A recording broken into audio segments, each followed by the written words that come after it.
જસદણના ઘેલા સોમનાથ મંદિરે આજે બપોરના સમયે મંદિરના પરિસરમાં અફડાતફડી જેવો માહોલ સર્જાયો હતો।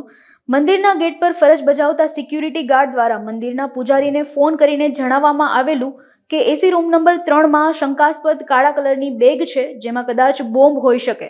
મંદિરના પૂજારી દ્વારા તાત્કાલિક મામલતદારને જાણ કરતા મામલતદાર દ્વારા તાત્કાલિક રાજકોટ જિલ્લા પોલીસ વડા કચેરી તેમજ કલેક્ટર કચેરીમાં જાણ કરતા રાજકોટ એસપી રાઠોડની સૂચના મુજબ એસઓજીની ટીમ, બીડીએસની ટીમ તેમજ જસદણ પોલીસની ટીમ તાત્કાલિક ઘેલા સોમનાથ મંદિરે આવી પહોંચ્યા।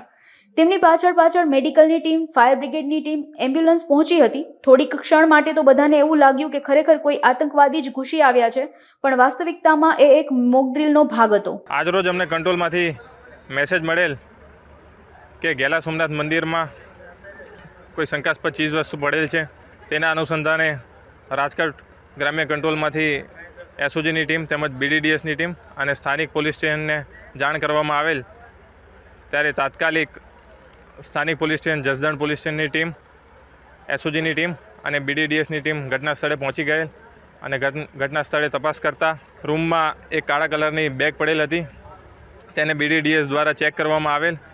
એમાં એવી કોઈ શંકાસ્પદ ચીજ વસ્તુઓ મળેલ નહીં, ફક્ત એક ખાલી ટિફિન બોક્સ હતું। આ સિવાય ઘટના સ્થળે એમ્બ્યુલન્સ, મેડિકલની ટીમ, નગરપાલિકાની ટીમ પણ તાત્કાલિક ઘટના સ્થળે પહોંચી ગયેલ અને તમામ દ્વારા જગ્યાને સિક્યોર કરવામાં આવેલ।